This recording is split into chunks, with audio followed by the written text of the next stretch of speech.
High friends, আমি Shovan. Welcome to my YouTube channel. এখন আমি আফসোস নাটকটা রিভিউ করবো, যেটা বাংলাদেশের নাটক, এবং এই নাটকটা রাঙ্গন এন্টারটেইনমেন্ট অফিসিয়াল একটা ইউটিউব চ্যানেল রয়েছে, সেখানে অলরেডি চলে এসছে আজকের ডেটে, মানে 10th জানুয়ারি 2024। ডিউরেশনের কথা যদি বলি, 1 ঘন্টা 1 মিনিট এই নাটকটার ডিউরেশন। কেমন হলো? রাইটিং এবং ডিরেক্টরের দায়িত্বে রয়েছে সেরনিয়াবাদ শাওন, এবং রাইটিংয়ের দায়িত্বে সেরনিয়াবাদ শাওন ছাড়াও ফখরুল হাসানও এই নাটকটা লিখেছেন। লিড কাস্টে রয়েছে আমাদের সবার প্রিয় খায়রুল বাশার, সাফা কবির রয়েছে। তো এখানে খায়রুল বাশারের নাম থাকে হলো রাতুল, এবং সাফা কবিরের নাম থাকে হলো মোনালিসা। তা তাদের কাহিনী নিয়েই এই নাটকটা। তা শুরুতেই যেভাবে নাটকটা দেখানো হয়, এখানে রাতুলের যে ক্যারেক্টারটা, সে বর্ষিয়ান একজন ছাত্র, এবং তার জুনিয়র হলো মোনালিসা। তা তারা এমনই একটা জায়গায় বসে, তারা এবং তাদের বন্ধু বান্ধব এবং আরও অনেক স্টুডেন্ট বসে এমনই একটা জায়গায় বসে, তারা একজন টিচারের কাছে, মানে বাংলা ভাষা কি করে উচ্চারণ করতে হয়, কি করে সেই উচ্চারণটাকে আরও শুদ্ধিকরণ করা যায়, সেই জিনিসটাকে নিয়ে তারা একটা চর্চা করে, এবং তারা চর্চা করে এবং একটা ক্লাসের মতো হয়। তা সেটা এমন যে একটা আহ, মানে বদ্ধ ঘরে, সেটা অনেক একটা করিডোর টাইপের একটা জায়গা, সেখানে বসে তারা এরকম উচ্চারণ নিয়ে তারা একজন স্যারের কাছে কথা বলে, এবং সেখানে একটা কথা বলতে বলতে, এবং এই মোনালিসার যে ক্যারেক্টারটা, সে চয়ের জায়গায় ছ বলে ফেলে। আমরা বাংলায় অনেক কথা বলি না, যে যেই ওয়ার্ডগুলো পরপর এই একই, মানে ওয়ার্ডগুলো পরপর ওয়ার্ডগুলোর সাথে কিন্তু অনেক সিমিলারিটি থাকে ওয়ার্ড শব্দের সাথে, যেগুলো কিন্তু টানা কন্টিনিউ বলা খুব মুশকিল। সেখানে বলতে গিয়ে এরকম মোনালিসাকে রাতুল এমন কিছু বলে যেটা মোনালিসার ভালো লাগে না, এবং এই যে রাতুল এবং মোনালিসার মধ্যে একটা একটা মনোমালিন্য তৈরি হয়, বা তার রাতুলের একটা বন্ধু রয়েছে, সে এমন কিছু কথা মোনালিসাকে এবং তার বন্ধু বান্ধবকে বলে, বা মোনালিসাকে পার্টিকুলারলি বলে, যেখানে একটা রীতিমতো একটা বিভেদের সৃষ্টি হয়। তারপর কি জানতে হয়, কি হয় জিনিসটা, সেটা জানতে হলে আপনাদের অবশ্যই এই নাটকটা দেখতে হবে। আফসোস যে নাটকের যে যে কথাটা, এই টার্মটা যে ইউজ করা হয়েছে, সেই কথাটা কিন্তু পুরোপুরিভাবে নাটকটার সাথে যুক্তিযুক্ত। এই কারণেই আপনি যদি নাটকের শেষ ভাগে একদম পৌঁছে যান, তাহলে কিন্তু সত্যিই একটা আফসোস থেকে যায়, যে এখানে রাতুল এবং মোনালিসার মনে, এবং এখানে দুর্দান্ত রকমের অভিনয় করেছে। বিশেষ করে ইমোশনাল মুহূর্তে খায়রুল বাশারের অ্যাক্টিং দেখার মতো, তার সাথে সাফা কবিরও রীতিমতো ভালো অভিনয় করেছে, এবং পার্শ্ব চরিত্রে যারা রয়েছে তারা তাদের মতো এখানে অভিনয় করেছেন।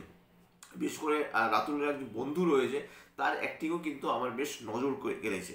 তো এবার আমি বিভিন্ন বিভাগের কথা আমি বলে রাখি, শুরুতেই বলে রাখি, আমি যদি সিনেমাটোগ্রাফির কথায় আসি, কামরুল ইসলাম শুভ, তার সিনেমাটোগ্রাফি কিন্তু বেশ ভালো লেগেছে। একটা নাটকে, সেই নাটকের বাজেট তো খুব একটা আহামরি নয়, কিন্তু তারপরেও তার সিনেমাটোগ্রাফির কাজ বেশ বেশ ভালো। ক্যামেরার কাজও আমার বেশ ভালো লেগেছে। একটা সিনের কথা বলতেই হবে, যেখানে একটা একদিকে এক সাইডে আলো এসে মোনালিসার এই চুলের উপর এসে পড়ছে, বোঝাই যাচ্ছে সেটা কৃত্রিম আলো, সেটা মানে একদম ন্যাচারাল লাইট নয়, কিন্তু তারপরেও সেই কাজটা ভালো। এছাড়া আর একটা সিনের কথা বলতে হবে, যেখানে বৃষ্টি, হঠাৎ করে বৃষ্টি এসে পড়ছে, সেখানে বৃষ্টিতে ভিজছে হলো রাতুলের ক্যারেক্টারটা, খুব সুন্দরভাবে সেই সিনটা কিন্তু এখানে করা হয়েছে। এই দুটো সিনের কথা আমার পার্টিকুলারলি আমার বেশ বেশ ভালো লেগেছে। এছাড়া আমি যদি আর্ট ডিরেক্টরের কথা বলি, কামরুজ্জামান সুমন, তার কাজও ভালো। মেকআপ করেছে এখানে সোহাগ মাহমুদ, খুব সুন্দর মেকআপ করেছে। বিশেষ করে এখানে সাফা কবিরকে এত সুন্দর লাগছে, খুব মিষ্টি লাগছিল তাকে দেখতে। তার ক্যারেক্টারটাও খুব স্ট্রং একটা ক্যারেক্টার, এবং বেশ রাতুল এবং মোনালিসা দুটো ক্যারেক্টারই, মানে আস্তে আস্তে তাদের মধ্যে যে একটা ইনভলভমেন্ট তৈরি হয়, সেটাকে এত সুন্দরভাবে জিনিসটাকে না বিল্ড আপ করা হয়েছে না, বেশ ভালো লাগে। খুব এখানে খুব সুন্দর একটা গান রয়েছে, যে গানটা কিন্তু গেয়েছে অ্যাপেল মাহমুদ এমিল এবং স্বর্ণাথ, বেশ ভালো। বিজিএমের দায়িত্ব রয়েছে অ্যাপেল মাহমুদ এমিল, দুর্দান্ত লেগেছে তার বিজিএম। এবং অবশ্যই এডিটের কথা বলতে হবে, শাওন আহমেদ শিশির, তার এডিটের কাজও বেশ বেশ প্রশংসনীয়। আমার কিন্তু এই ডিপার্টমেন্টের কাজ খুবই ভালো লেগেছে।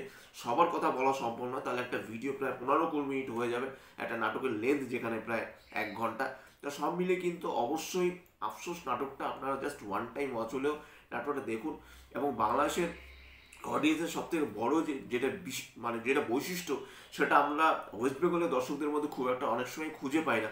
সেটা হলো তারা যে কোনো নাটক হোক, সেই নাটকে কিন্তু তারা অ্যাটলিস্ট একবার হলেও দেখে।